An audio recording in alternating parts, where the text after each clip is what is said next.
So if we're talking about men's rights and where men's rights should be headed, which is something that such a silly thing. I was watching this film, The Red Pill, which is an amazing documentary. This woman made it. I think it was in 2017. It's on YouTube. You can look it up for free. It's brilliant. She did a great job.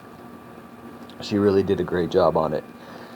But while I was watching that movie, the thought came into my mind about men's rights and how we don't talk that much about men's rights.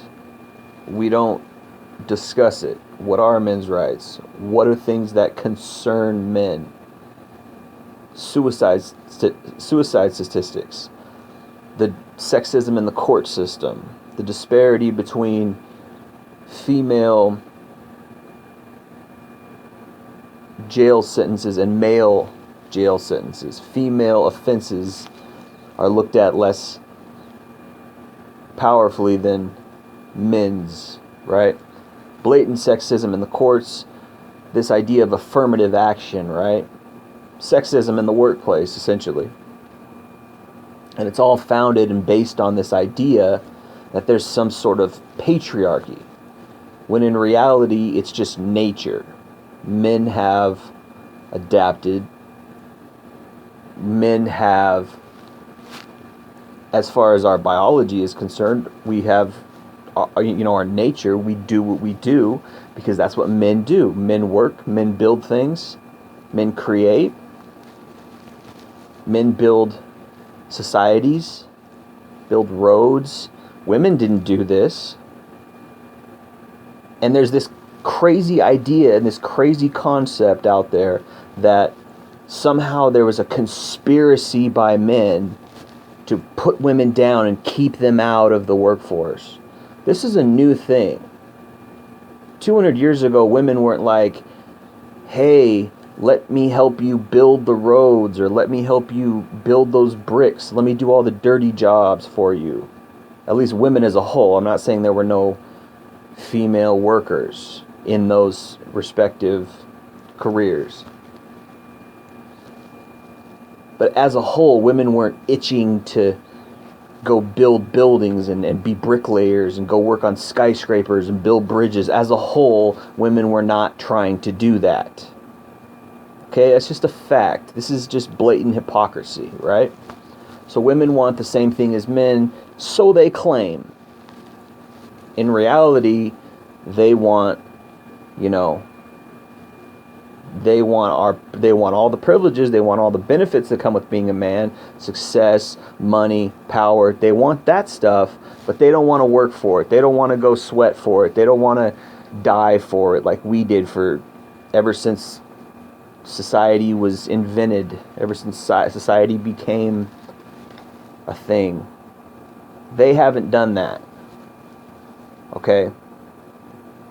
And that is the predicate of all this nonsense that, women have been oppressed, so we need to be nice to women. We need to be extra supportive of women because they were oppressed. Prove it. Prove that they were oppressed. What is oppression when it comes to women? They had to work in the kitchen, did they? That's so oppressive. We gave them housing. You don't want housing? Then go do it yourself. It's female nature to pick a guy who has a good job, who has money. That's female nature. Okay? If you want to work and you want to do everything a man can do, then go do it. No one is stopping you, and I highly doubt anyone was ever stopping them before. If they could actually do the job. There's pictures of women working in coal mines from the 1910s. There's pictures of women working in factories. It's there. Google it. I don't see a unified oppression. There was no meeting no corporate board meeting of men that said, "Oh, here's how we're going to oppress women today." This is a narrative that they've used to create leverage.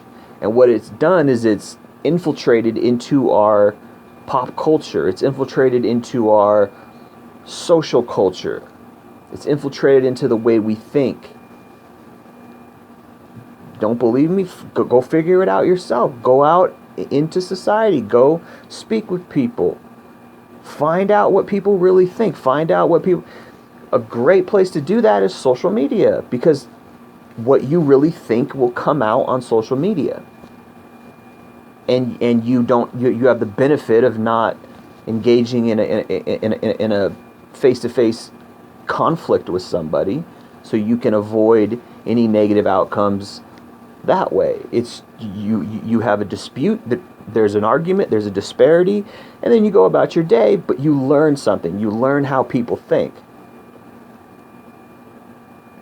And I think it would do, men would do well, men who might be MGTOW, might be red pill, might have men's rights on the brain a little bit. They would do well to do some experimentation, to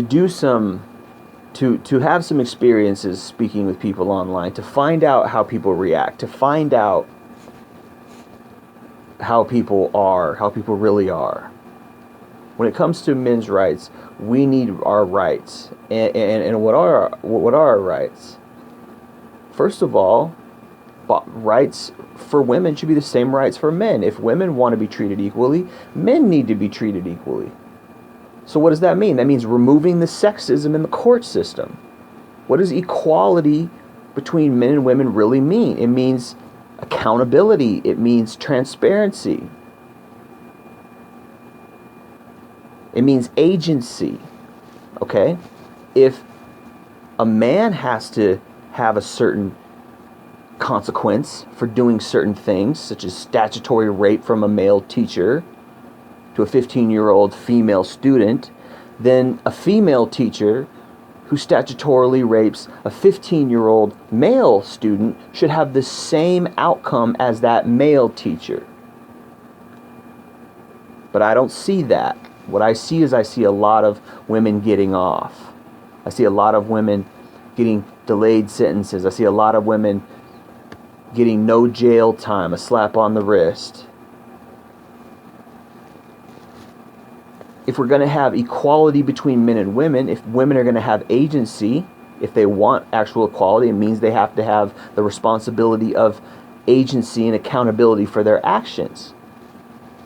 So if you can do the same thing a man can do, then go work and take care of your child, because that's what a man is expected to do. And if we don't do that, a court will take us to jail potentially. If we don't take care of our kid, we will get in trouble with the law. We have to pay. Why does the man have to pay? You're just the same as a man. So go work. This is what you wanted. This is what feminism wanted. It wanted women to do everything a man can do. So go do everything a man can do. That's part of men's rights. That's part of men's rights. A man, it's part of men's rights for women to have accountability and equality. If a man is going to get a certain consequence if he has a baby, then the woman should have the same consequence if she has a baby. But you see, they pick and choose. They pick and choose what they want to be oppressed by and how they want to be empowered. Oh no, I'm empowered in this way, but when it benefits me, when it doesn't benefit me, then I'm not empowered in it. Then I'm oppressed. If it